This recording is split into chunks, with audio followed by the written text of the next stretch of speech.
Whoa, whoa, Guess who's back? Boom. Back again. Boom. KG's back. P.O.S. back in the game. Guess who's back? Guess who's back? Guess who's back? Awesome stuff. Hello, everyone. I know, right? Hello, everybody, and welcome to the audio visual expression brought to you by Expression. I lied. Welcome to the audio visual experience brought to you by Expression Radio with me, Kgopotso Seth Chawane, and the beautiful flower amongst the flower. I refuse to be a thorn. Anyway, Wow. So hello, babes. Hello. Hello, Momo. Hello, everybody. Sanbonani, Emakaya Jimilang. This is your girl, indeed, pure intelligentsia, Kabini, and we are live once again. And we are still having Maponga. It's been professionally late today. Yes, but nonetheless, we're gonna just recapture about what we spoke about last week. And when he comes in, we'll continue our conversation and take it from there. So yeah, Kgopotso, I'm excited and I'm pumped up. I'm ready. I am ready. Yes. Better said it, girl, than I could have ever said it, articulated best. So if you want to be part of our conversation, do interact with us through our various social media platforms, starting with WhatsApp on 060 560 2998. The number to dial is 060 560 2998. And you can also visit our social media platforms as well, such as Instagram, as well as Facebook, where we are live currently. We are Expression Radio. Expression is written as XPREXION Radio. And you can also interact with us live right now using the comment section below. And you can ask us any questions. You can make your comments and be a part of the conversation, be part of the conversation that we're going to be having. So we are still going to be interacting with Mr. Boshu. Let me say things properly. Bishop Joshua Maponga, and we're going to be continuing with the conversation from where we left it off last week. We're going to be talking Christianity versus culture, in brackets tradition as well. So do look out for that. Part of the conversation is going to be incredibly insane. But right about now, we're just going to give you guys a quick recap as to what we talked about last week, and then leading to where we already are, as I fix myself and handing it over back to Sphiwe. Thank you, babe. Indeed, it has been a nice journey, you know, speaking to Maponga last week, and I enjoyed him so much. And as we had labeled him, is the master of controversy, you know, especially within the Christian realm within these days, you know. And I was actually quite, I'm not going to say astonished, but quite excited, actually, yes, by the kind of rigor and the kind of shaking he has actually brought about within our generation and the time as this. Because I've got people whom I went to high school with, when they saw this poster, they were like, yo, I want to see this, I want to hear this. Clearly, he has already caused a stirring when it comes to the Christian fraternity. So with that being said, I just want to touch on the things that he was touching on yesterday. I mean, last week rather. Oh, guys, it feels like yesterday. He was touching on last week. Yeah, we spoke about the 21st century parable, where, guys, we are no longer, as the youth, we acclimatized to actually researching things and finding things for ourselves, but we want things to be like given to us and handed to us. But the nice thing that I really enjoyed about him, which he touched on, was when he was doing the analogy with Samsung and Apple. You know, that for me was a big eye-opener. Mind-blowing. Yeah, the analogy was just too mind-blowing, yeah. It was very deep that he uses Apple, but he has a Samsung phone. But some of these applications don't speak to each other. And we keep trying to force ourselves into something that doesn't want us. You know, the system itself has been created to work in isolation. So with that being said, I just want us now formally welcome him. You know what's funny? You know what's funny? He's looking quietly handsome, just looking at us from a distance as if he's not part of what is happening here. Trust the bishop to do that. Trust the bishop to do that. I mean, he just walked in the conversation and just became handsome and just stood there and looked at these two clowns from a distance, talking about him as if we're not talking about it. Thank you, Bishop. We like that. We will love that a lot. Kgopotso, back to you. Let's start record this and give it to our people. Okay, so before we get any further in the conversation, we just have to officially welcome him and acknowledge his presence. Now you can talk, sir. Good evening, sir. Hello, and good evening to you also. Yes, it's good to have you again. Such an honor. Blessings, blessings, blessings. Awesome stuff. Anyway, how was your day, sir? If we may just start there. How was your day? Just take us through your day. What stood out for you today and all of that? The day was a bit, on the slow side. It's a weekend, so I spent most of it some reflections. Did some meditation in the morning, and the afternoon finds me. I'm on the sober side, and awesome stuff. I'm good to go. Awesome stuff. Here's what we would like to spontaneously pick from you today.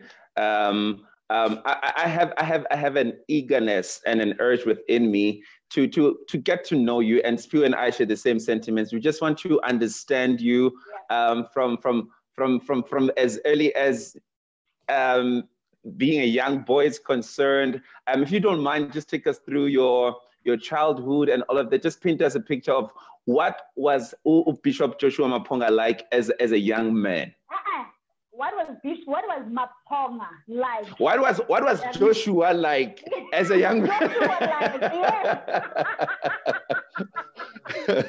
am entering. You're asking too many questions in one line. And if you're asking what was Joshua like, I'll tell you he was an old man who would be sitting under a tree right at the farms in Bikita. And every time I came back from school, he would ask for my pencil, and he would pull out a knife from his side and then sharpen my pencil and then ask me, how was your day? What did they teach you today? Wow. And that was Joshua himself. So if you are saying Joshua, you've said nothing, then I might refer you to any one of them. So since there's three of them. How was Joshua like? So I'm telling you, I might not know his childhood days. I met him almost after 70.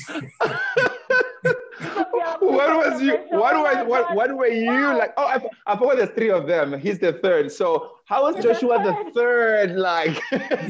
he's a young boy. He's a young boy who was sitting next to the chair there, having his pencil sharpened. I was brought up by my grandfather. I grew up in the farms, rural areas, herding cattle, and very, very rural, indigenous in the truest sense, and went up to a farm school where before you go to school, you must take the cattle to the dipping tank, and my grandmother would scoop some peanut butter and put it on my hand, and that was my meal for the day. Further to that, take us through to what would you say were the most important lessons that you would say you've learned from your childhood, from your grandfather? I believe that in those pencil sharpening moments, when he takes you through and asks you questions about your day, there was some wisdom. Some of your days maybe have been bad because you could have been bullied at school, whatever. And I believe there was some wisdom that rained from your grandfather upon you. What would you say were some of those conversations? What were they like, those conversations? And what did you learn from your grandfather that contributed to who you are today? Yeah, once in a while, he still visits me in the night and he talks. And that's nothing scary. He brought me up my histories with him. Some people say it's a demon. To me, it's the memory of the men I knew the most. But the one lesson, I can share two very fundamental lessons. The other day, he finds me angry, like mad to the edge, because I'd made myself a nice pair of traditional sandals with the tires of a car, so that I would not get myself pricked on the farm while I'm walking around. We were herding cattle. And he would make you silly if you found that you were hurt and you were not protected. So I made myself a nice pair of sandals. And another boy, another cousin, came and took my sandals away. And I was mad. I was going to kill that guy. The amount of time it had taken me to make those sandals and what I had put in it, it was my best skill. Then he calls me, takes his stick and he pushes me on the side and he says, almost like a Rafiki thing in Lion King, So he says, so he knocks me on my back and he says, what is that? And I look across the field and there is a cow that is feeding with its calf next to it. He says, what is that? And I said, it's a cow. Did you milk that cow in the morning? I said, yes, I milked it in the morning. If I say, go and milk it now, is there milk? I said, no. But he says, can you milk it tomorrow? And I said, yes. He said, so what must you do tonight? I'm angry. Honestly, I'm not even concentrating on what he's saying because I want him to call the other boy and smack him because he's taking the sandals. So I said, I'm going to put the calf on the other side and I'll put the mother on the other side, the cow on the other side. And in the morning, I can go and milk again. Then, oops, on my head, he knocked me again. He says, you are a cow. And he says, get away from here. And what did that signify? As long as you are creative, find resources in the night, eat the right grass, tomorrow you'll have new ideas again. Even if today your milk is finished, it's just a matter of a night, you will have some more ideas. So he taught me, it said, don't cry over things that you still have capacity to do. That is profound. That is profound. You wanted something profound, so I said, I'll give you something profound. There you go. No, that is profound. I'm blown away. I'm blown away. That is profound indeed. And then when I graduated from university, you know, good grades, then of course he named me when I was born. So there's lots of other histories around there, some of which has nothing to do with you people. But he calls me back to his house and he sends a message actually. He sends a message, says, tell him I heard that he graduated. I want to see him. So I make way, after some few weeks, I make way, I go and see him. And then he sits me down. I'm thinking it's gonna be a quick little thing. He just wants me on the side and talk. So I arrive on a Friday, he doesn't want to talk to me. I keep on pushing, can we have the meeting? Because in my head, I must quickly run. I have other things to do, you know, I gotta be sitting around waiting for an old man to talk. And he waits the whole Friday, Saturday, he don't want to talk. He's just sending me small errands, you know, to get rid of me kind of thing. Sunday morning, sends me somewhere else. I come back, I think towards 10, 11-ish, and ask me now, dry some millies and come and sit down with him. And then I get there and I sit down and say, yeah, finally. So where were you? I told him I was in college. So what were you doing in college? You know, of course, I had been suspended 2 or 3 times at college. So it was a rough university work, various political instigations. I almost burned down the university the other day. So it was a bit revolutionary. Good Lord. Yeah, they almost burned down the whole school. Yeah. So he calls me back and sit down. So what are you doing? You know, I don't want to tell him I'm a bad boy. I was a bad boy, but I take him through some good things. Now I studied theology. Now he says, thank you very much. So what is theology all about? What other subjects did you study? Same old conversation, but this time at a high level. And I'm quite alert and I'm awake, you know.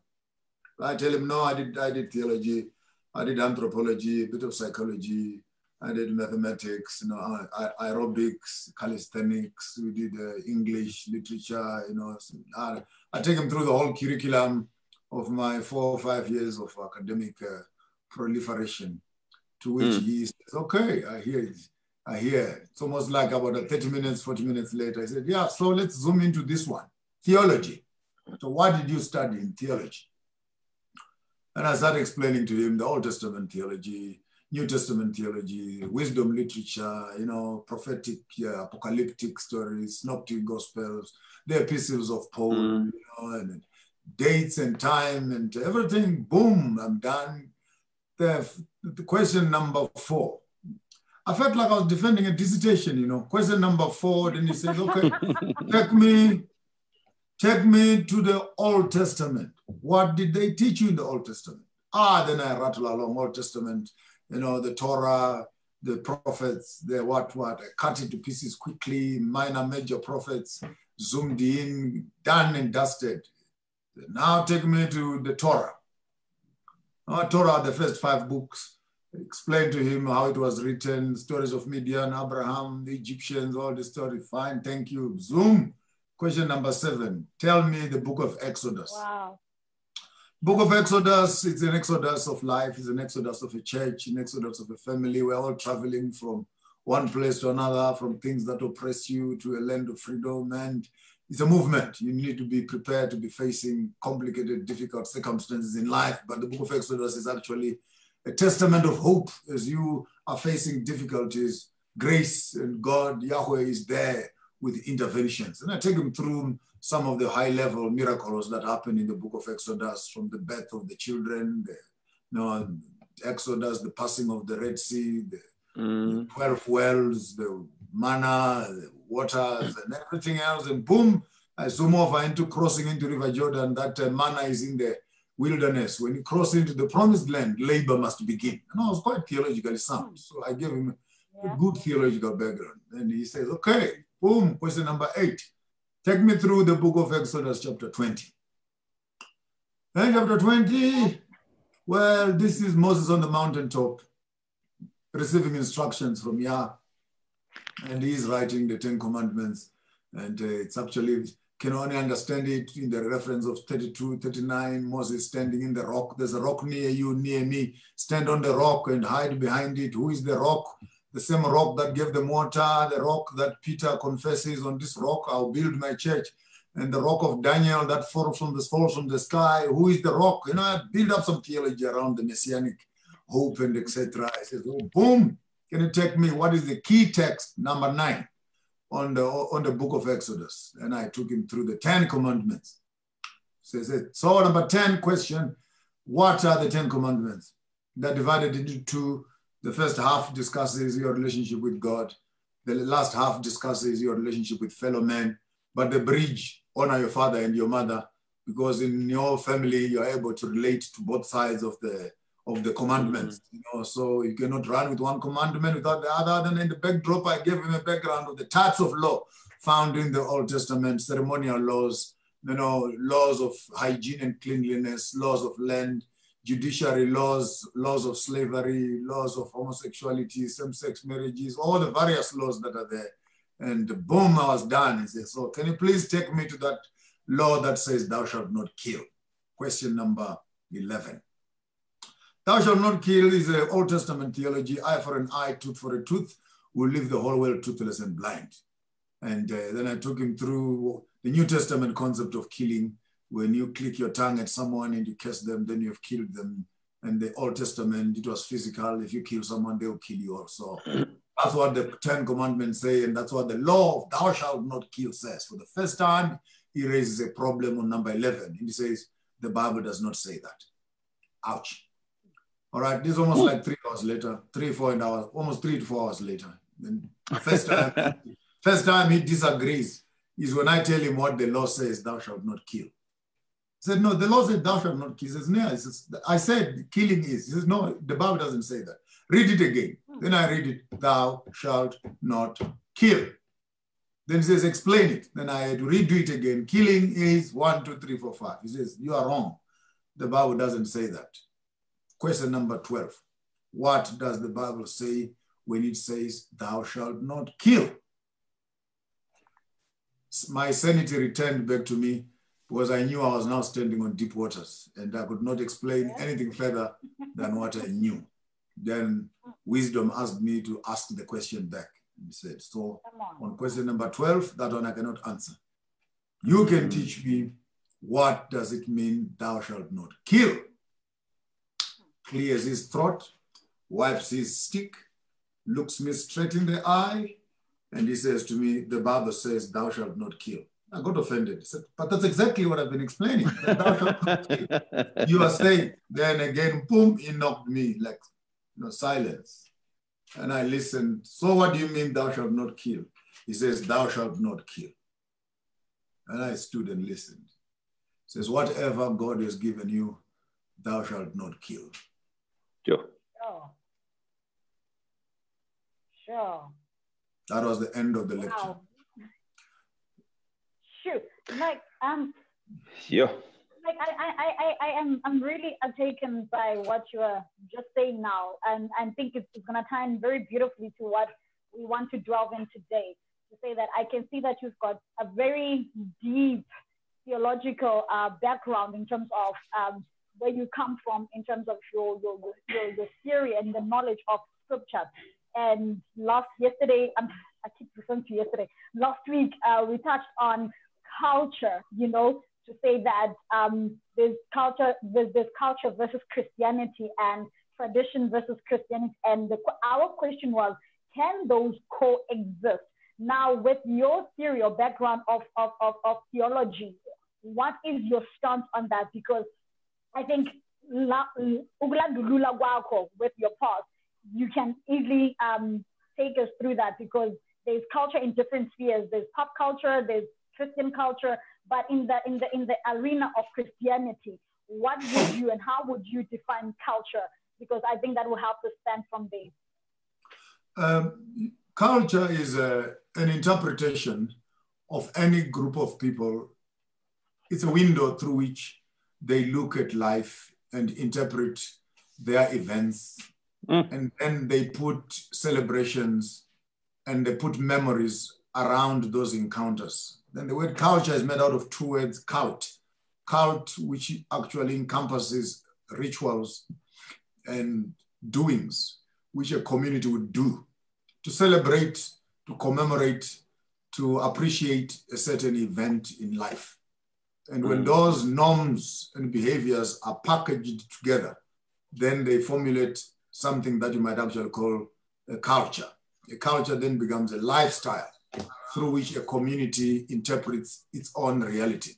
Therefore, inside culture, you will find then there is music, then there is food, then there is clothing, then the whole behavior. But it's no longer just food and clothing and etc. It is now done with a specific understanding as to what are you doing. So plowing becomes cultural when you remember when you're putting seeds into the ground, some seeds must go on the road for the birds to eat. When you are going to pee, you're going to remember to spit a little bit and then pee a little bit. I still don't know why I do that, yeah. But you still do it, it's in your blood. But you don't know why you do it. When you're drinking water, you take some of it in, some of it you spill on the ground, whether before or after. You know, when people are getting married, this is how they do the things. And then you pour nyong on some top of someone. I mean, these are the difficult times of this family.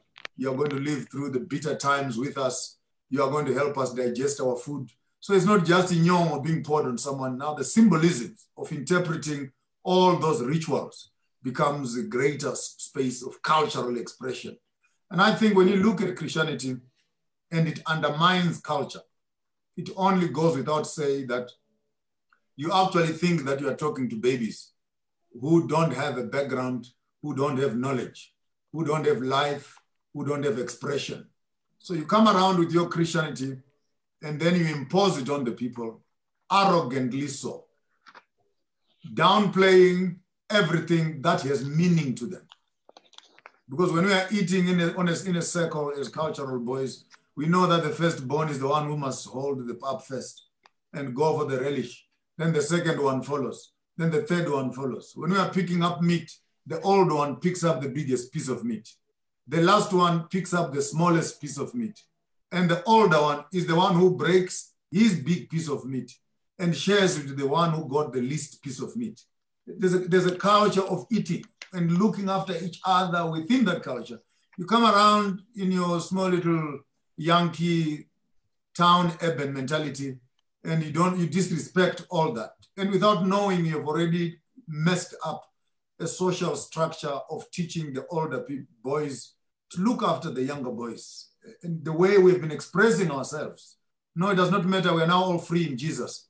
And lots of injustices begin to happen because those that are powerful and have muscles begin to push those that are weaker and etc. So Christianity seems, when it is dressed up in European clothes, does not totally, if ever it will, understand the expression of the African in terms of how does he consider his marriage to be?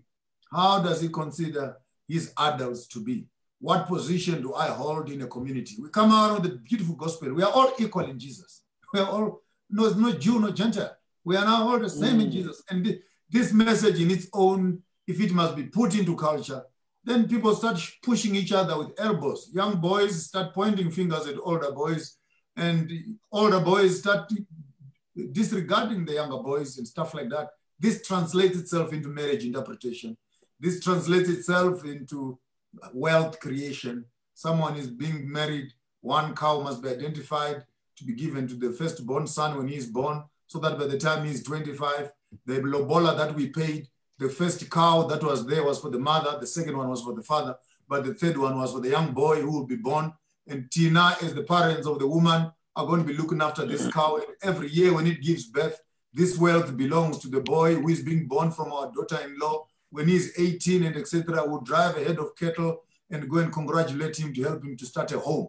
You come around again excited, new marriage must be done away with. Lobola must be done away with. We are buying and selling people. We're again using the European narrative of interpreting African culture, which has not been preserved or taught properly, so that the younger generation, you should actually be prepared to pay double lobola if you knew that you are spreading your risk by keeping some of the wealth in your family and putting some of it in your wife's place. In case you die or there's a disaster, your son and your children can always go back to the in-laws, and they are looked after there as princes and princesses who actually have their father's wealth within our homestead. Interesting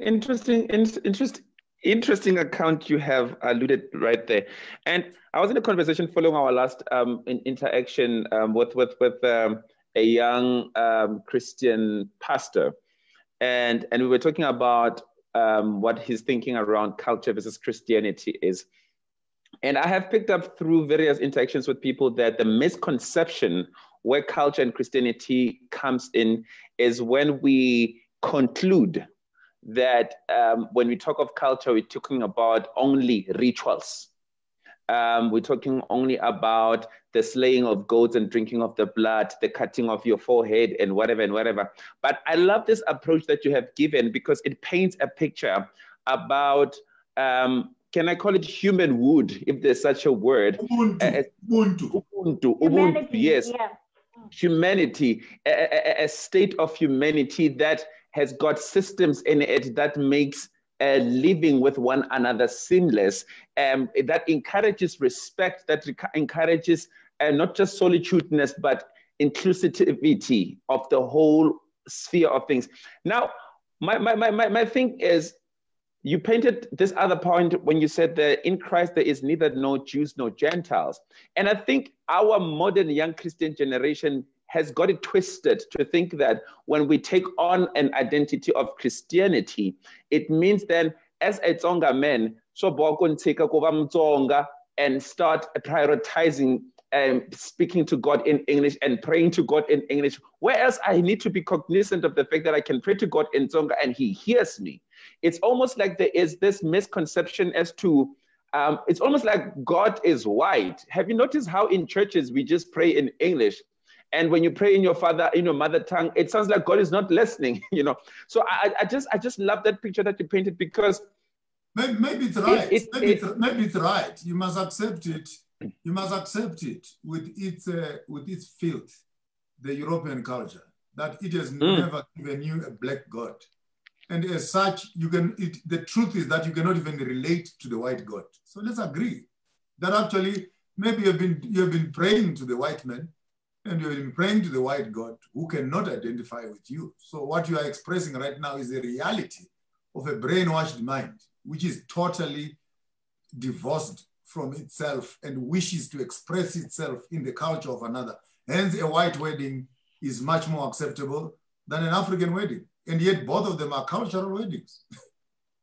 Bishop, I love that you just touched on that, because that's where I want to come into now, based on your previous definition of what culture is.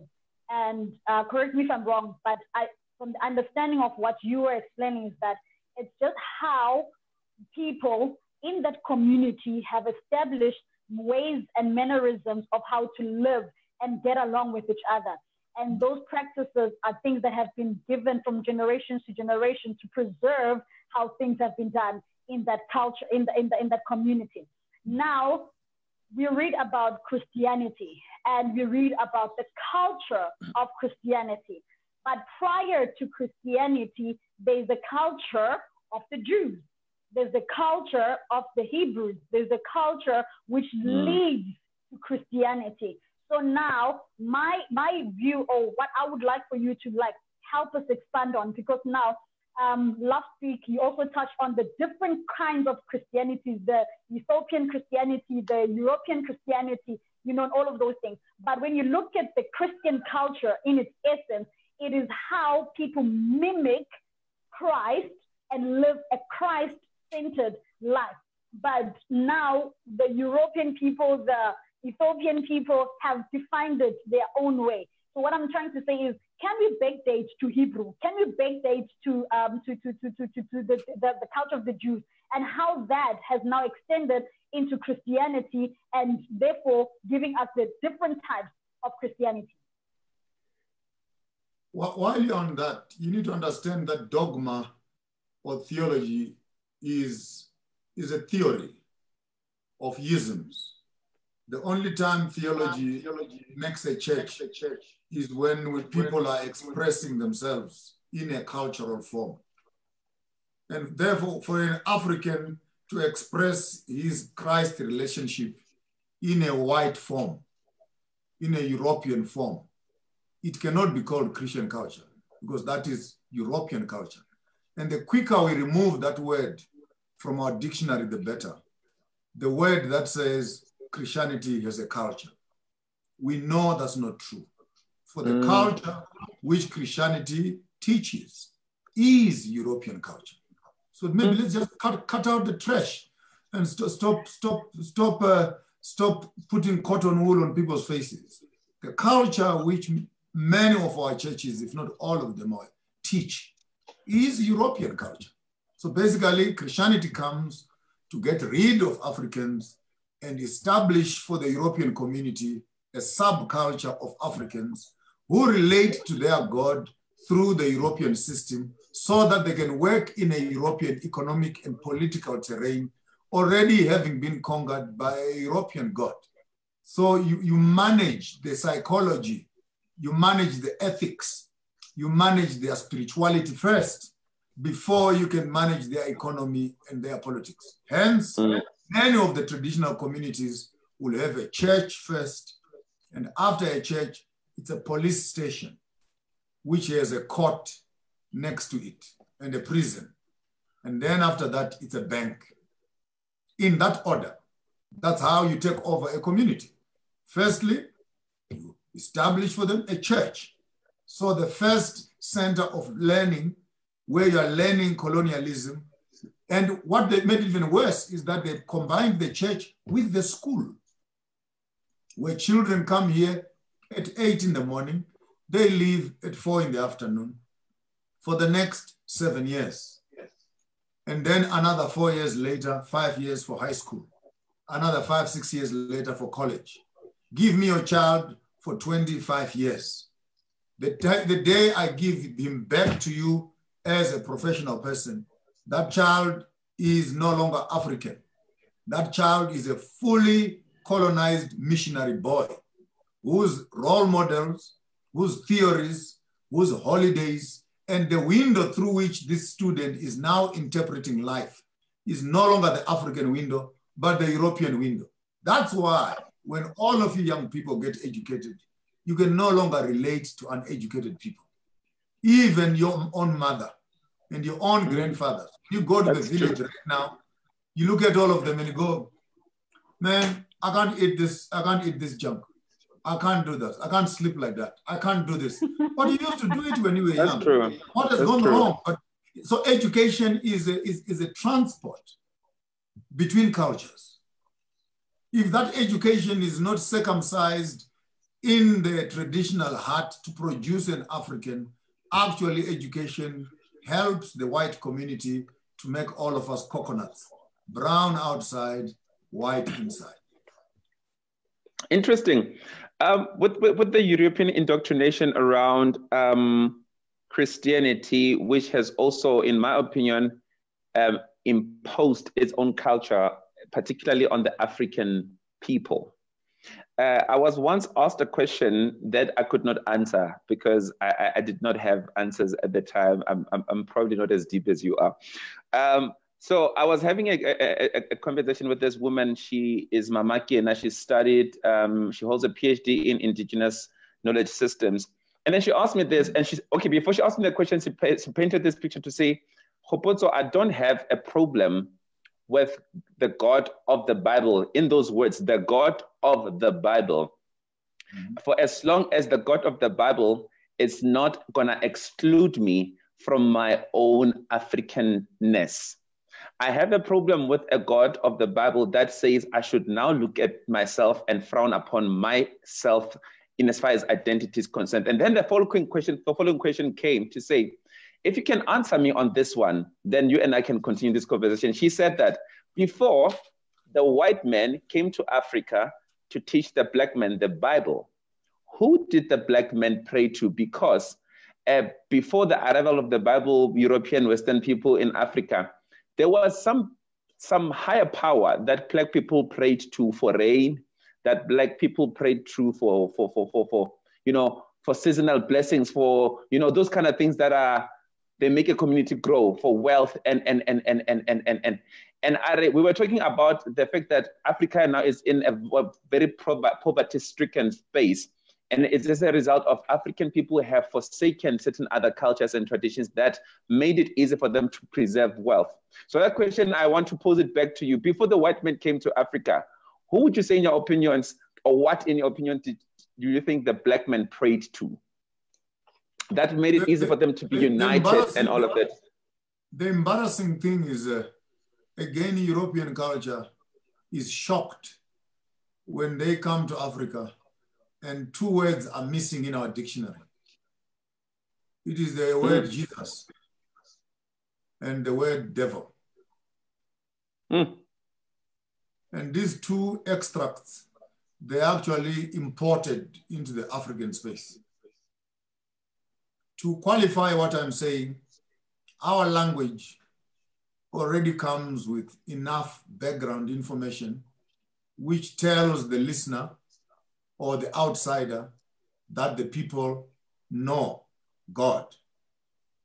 Etymologically speaking, we have words in African culture that express the same theology of the Europeans, if not better and deeper. Case study, Shikwembu is not an English word. Nkulunkulu is not an English word. Ukutandaza is not an English word. Ukutanda is not an English word. Ukuzila, fasting, is not an English word. What does that mean, therefore? It means that in the language of these people, these rituals, these cultural expressions already have a theological fundamental understanding, which the European, if I was a colonizer myself, should have gone to lengths first to understand. Xa umuntu omnyama ethi yena uyathandaza. Usuyambuza ukuthi uthandaza bani? Andithandaza uNkulunkulu. Ma uthandaza kuNkulunkulu umthandaza kanjani? Hayi cha ngiyazila uqala. I fast. I do 1, 2, 3, 4, 5. And follow the African as he's doing his things. And see at the end of the day, if what you are doing in your church is superior, is better, is more God connected. Because he goes to the mountain to pray for the rain. When he comes back, it's wet. Now you go to your church and pray and let it come back raining. Bishop Mapo, I hear what you're saying, and I'm also kind of like in his question that he posed here. His second question, we're gonna go to the first one after the second one. It goes back to my point because I feel like Christianity is a culture in its own way, but as you said last week, there are different spheres of it. So now Musa says, if we define culture as a practice that as the practice that people do, practices that people do, then we cannot say that Christianity does not have a culture. If a European Christianity in itself does oh, sorry, if a European took advantage of teaching the gospel through their culture, it doesn't mean that Christianity in itself doesn't have a culture. The fight against colonialism, colonialism. Thank you, babe. Thank you. Has marred Christendom for years. So now what Musa is basically saying is what I was alluding to earlier, to say that we can't really bash Christianity because it has been distorted by different people. But there is Christianity in its original sense, which is what people say when they look at Christ and Christ's teaching and his laws within the Christian fraternity. When you can only appreciate that view from a pretext that Christianity would respect all other cultures equally, as it also wants to be respected. But when the European becomes a bully to the Chinese, a bully to the Indians, and exposes and imposes himself as a master to the Africans, then that whole concept of the Christian culture becomes compromised. When you are forcing the African now to sing to your God the way you would sing to your own God in London and in Washington, and that's how he must now express himself. When he must now dress up like you so that your God can accept you, that's abuse of another culture. When you now begin, No, continue, Bishop, sorry. When you now begin to lift your own cultural misunderstandings, Europeans have a problem with polygamy, for example. The Bible does not have a problem.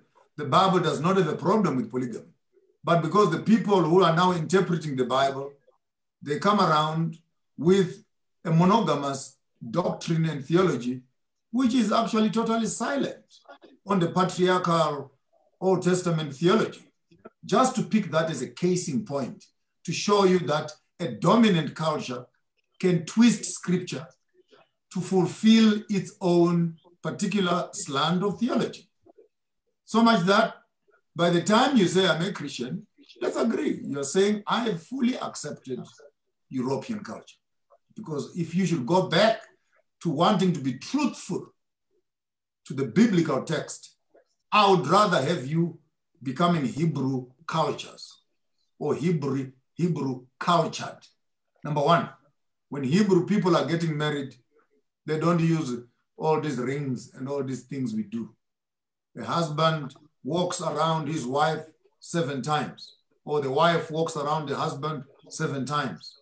4, marital conjugal rights. 4, security. 4, family. 4, peace. And I bind myself to this man. I bind myself to this relationship. So it's not just doing things, but it's doing things with meaning. Now you come around and say, put a ring on my finger. What does the ring represent? It represents our love that never ends. You know, it's some artificial little principle that at the end of the day, you look around and say, really? Is that the meaning that you, yes, I want to put on a white dress. What does a white dress represent? Let's just go for it. It represents purity. Okay, but you have 3 children already. You're not even a virgin.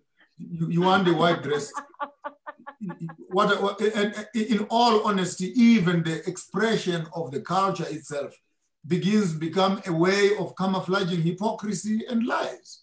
And that truthfulness, for me, African culture is honest, is truthful in that you do what you're doing on the basis of some rituals that bind you to what you are committing to be doing. And then it has both a physical expression and a spiritual meaning. Interesting, Bishop. You say that.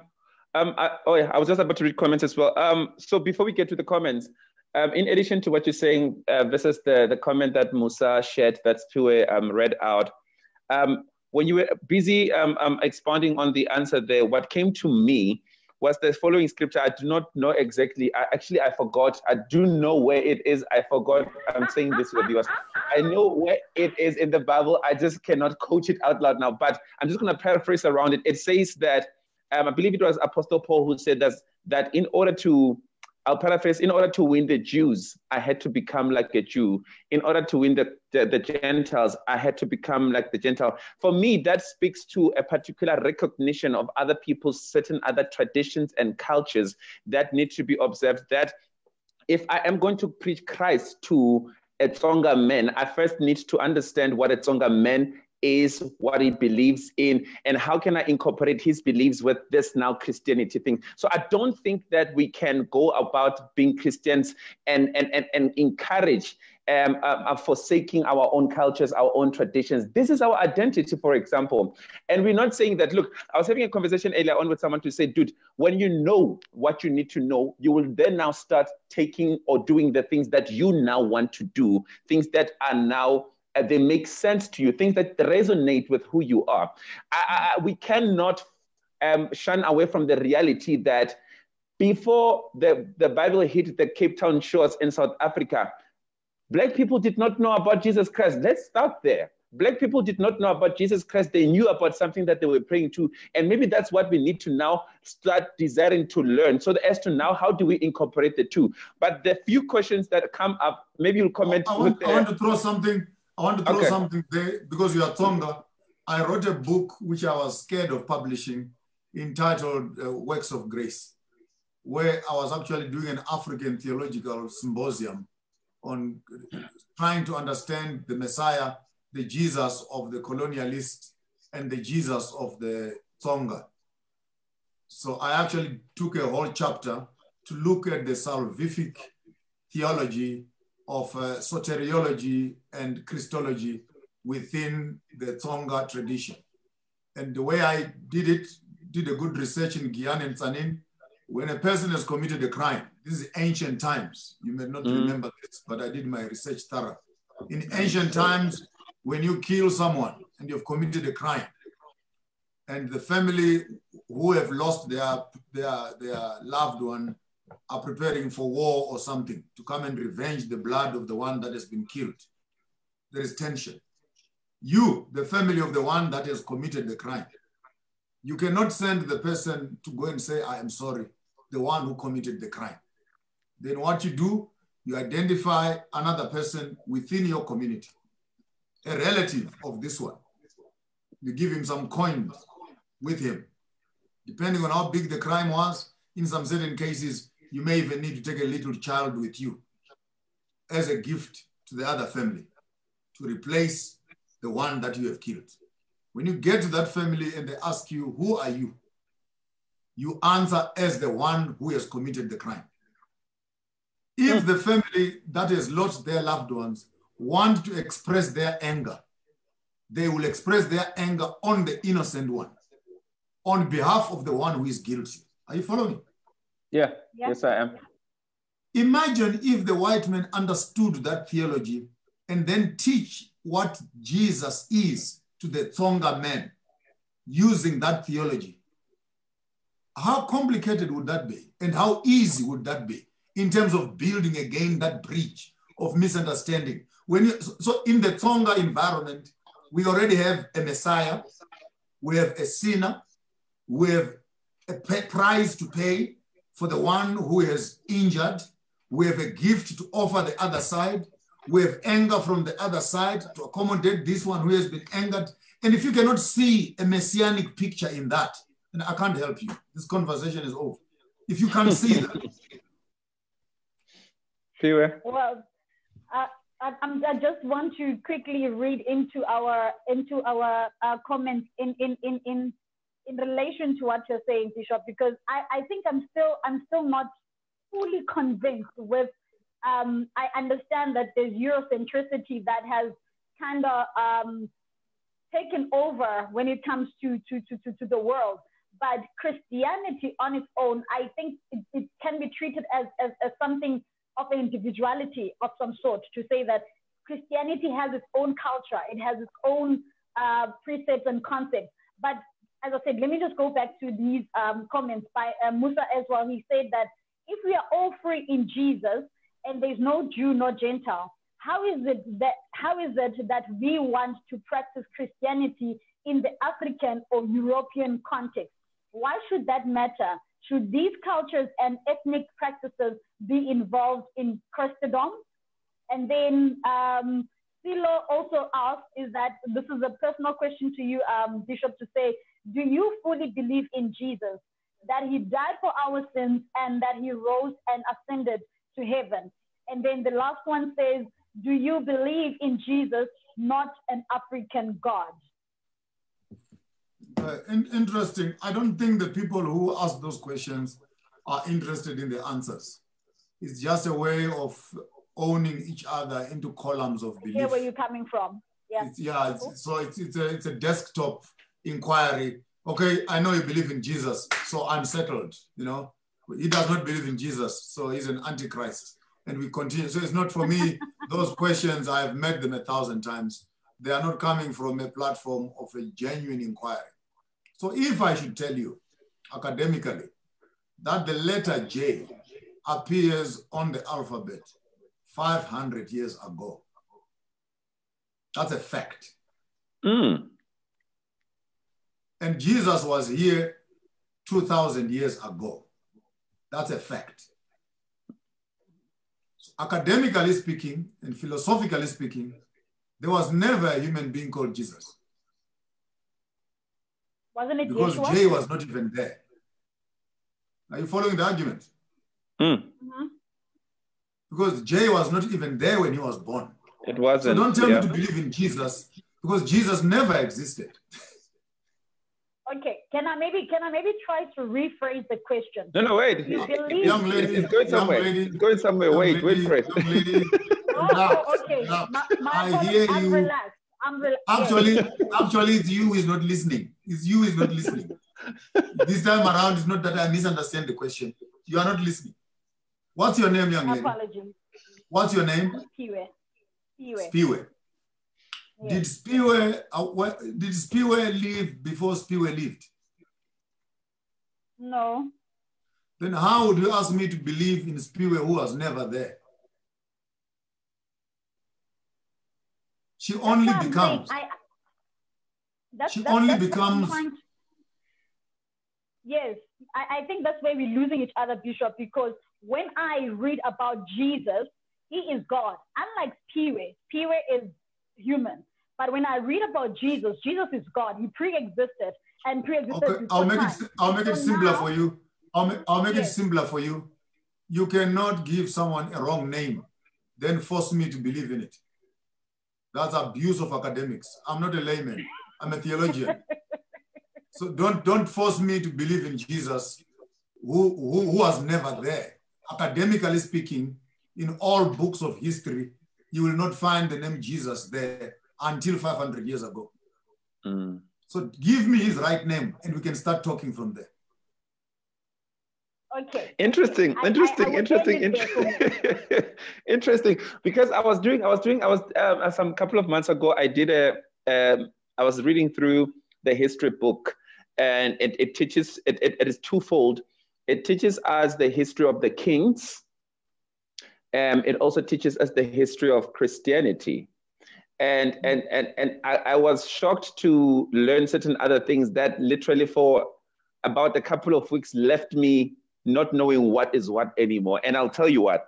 Now, when you study the history of kings, where Israelites were now captured in Rome and so forth and so forth and so forth, there was a king, I think it's Constantine or something, who abhorred, who deterred rather Israelites or Christians from practicing Christianity in Rome at the time. And when he died, and during his reign, there were certain other scrolls that were destroyed and burned and to try and eradicate whatever evidence there may have been where Christianity is concerned. And after he died, you'll correct me, Bishop, that my theory is a little bit messed up. After he died, they came into power another king who, upon discovering that the Christian practicing people within Rome were growing larger in number than those who were against it, therefore switched the whole thing and issued out decrees for people to now start subscribing to the Christian faith so as to preserve his throne and power. So that the whole thing then was now incorporated with different cultural interventions there, incorporated with the Christians who may have been from Israel and so forth and so forth, and those who were in Rome. So there was like a when you get there, Catholic. and I'm happy you did that writing. Yeah. I'm happy you did that writing there, because it is right there. Then you find Constantine himself becoming the Pontifex Maximus, the great builder between paganism and Christianity, because they were already worshiping mother and child according to the Roman gods, which was a derogative and a derivative from the Egyptian Kemetic knowledge of Isis and Horus. Now you are beginning to introduce Christianity into the same space, and people already are worshiping mother and child. And then Christianity was forced to extract Jesus and Mary as gods within the Catholic space, so that you can accommodate a pagan practice that was there. Those fish heads that you see the Pope is still putting today are nowhere in the Bible. Those are uniforms of ancient pagan worships. The issue of monasteries, the issue of nuns, for example, the issue of rosaries, for example, selling forgivenesses, indulgences, the bulls that were conducted on European communities and cultures and stuff like that. So the entire Catholic Church becomes a Babylonian system where you are now mixing Hebrew faith with the Roman European faith, coming up with a political system. And those who refused from year 528 to year 1798, which is recorded in history as the days of persecution, 1,260 years of persecution. There's a statement that is written in history: when the church was in power, the world was in darkness. Because now if you disobey the state, you were persecuted. And if you had an argument at church, the arm of the law will be used on you. So you Romanized the world. Then you have the transition right there from what we call in academics, from the pagan Rome to the papal Rome. Rome only collapsed in 1798 when Bethia was arrested by the French. And then the breakaway of the Protestant churches started from there. And now we can begin to see Europe beginning to move away from the Roman Catholic hands into the Anglican hands, into the Methodist hands, and the whole beginning of Reformation starts right there. This is church history. And when people read history, don't be emotional. Don't be emotional. Just go there and read with an open mind. You may find actually that what you think is Christianity, walking around carrying those crosses, which are all male. The one I was saying last week. And Rome never crucified people on crosses like that. Secondly, the cross itself was a symbol of the Egyptian, which is an ankh. Now you want to understand what is the difference between an ankh and a male symbol, which now the Catholic Church comes with a patriarchal thing of all males. What does that represent? 12 apostles and etc. And by the way, go to Jerusalem even tomorrow. The name John, James, Peter, and Mary were not there and are not there. Those names are nowhere to be found in Jewish history. So you want to understand the cooking of the Bible into a European text, which now masquerades itself as Christianity.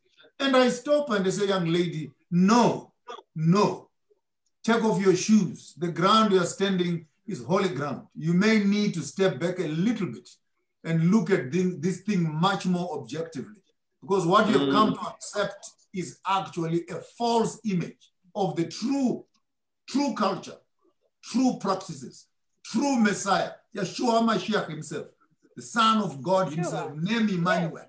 God is with us. The theology that is true and honest, as contrasted to the Mary, James, and John and Jesus pagan, sort of idolized European theology. Bishop, thank you, because earlier on, when you asked me, does the name Jesus exist? I answered and said Yeshua, but you did not acknowledge that. So for me, it was like, okay, are you meaning in terms of the name J-E-S-U-S, or the person Yeshua, Yamashua, who is in context the person who we claim to have died for us and the one who was put on the cross for our sins? But I'm no longer there because we are running out of time. But interesting what you said, because awesome stuff. I was talking to one friend of mine last year it was, and I was very intrigued by why is the Pope so popular in the world? Why, when the Pope sneezes and things just are on a standstill?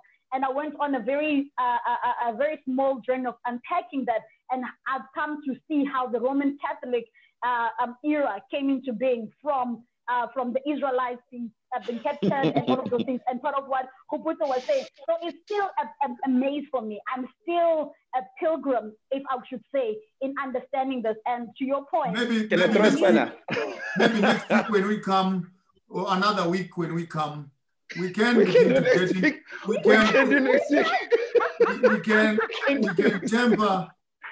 temper in that direction of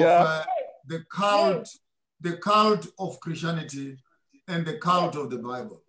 Why are Christians mocking Africans when they drink the blood of chickens and they go to church to drink the blood of a human being? Blood of Jesus. I've heard you say that before. Can I throw in a spanner? So Sphiwe, can I throw in a spanner there? So whilst you're still talking about the Yeshua, that whole, we have so much limited time. So I read also in the same book that oh guys, I hope I won't lose my job after this. So I heard in the same book that the name Jesus, and I'm just putting it out there for people to go research and not be emotional about it.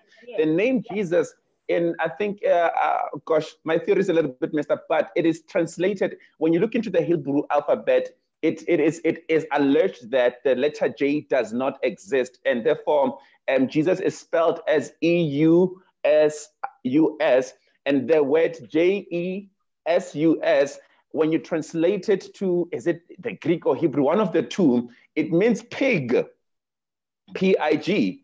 And the name God, G-O-D, when it finds its root definition, it means Baal, that Baal, the prophet Baal. But the other theologians declare that the actual original name for God is Yahuwah, and the actual name for Jesus is Yeshua. So through our translation, then we get see how things have been tampered with, tricked, and whatever the case may be. So I just wanted to put it out there to say that meanwhile we have bought into a particular practice, which is okay. This is what we've been accustomed to and all that. But I think that the onus lies upon individuals now, with all this diverse information that is floating in the air, to now go put it upon yourself to go find something out that you can stand for as yourself. So to ask questions like, does Bishop stand and believe in Jesus? And all, for me, it's not necessary. What is necessary is, what do you believe in? That's for you, baby. And can you that's you. That's me. I'm speaking as Kgopotso, not as whoever. I'm saying that for me, it's not necessary. The question should be, what do you believe in, and can you stand for what you believe in? Because clearly he can stand for what he believes in. That's just me. Yes. Yeah. And maybe just in closing, also to give you one quick one. That research is very beautiful, because you need to unpack the concept of Jesus. When you go to a Roman and say, who is your God? They say, my God is Zeus. And then you ask, who is the son of Zeus? The son of Zeus is Jesus. Jesus is the son of Zeus. And then, because you are trying to bridge a Roman to understand what Jesus is all about in a Roman environment. Now to take a Roman name of the Son of God, and the Son of God translated S-O-N or S-U-N, becomes again an Egyptian theology of the greater Ra. So young people of our days, I think many of them are so indoctrinated and infatuated with their church fathers and their pastors, to an extent that they hate knowledge. They think that there is some talismanic power in just accepting Jesus, running around spreading the blood of Jesus. That's witchcraft. David says, worship God with understanding. And if understanding is not there, don't ask theology. And please tell your young people on their sites, don't ask me questions that you don't know. Go find out first. Go read. And then come back and let us reason together. I hear you. I hear you, Bishop. Drops the mic. Can I just read the last closing, which is yes, please. So closely to what you are saying, Bishop. So Nomta, my friend, I think you're just gonna have to come back with a bit of study of for yourself. The question says that she saw a YouTube caption which said that you, Bishop, say that Jesus did not die for the black man. Can you please elaborate on that? And I think we've touched on that last week as well. And we've kind of touched on what you meant by that with the European people and how the different types of Christianity. But I would love for you maybe to answer her in your own words. And we can start. We can start from there next week. Jesus never died for a black man.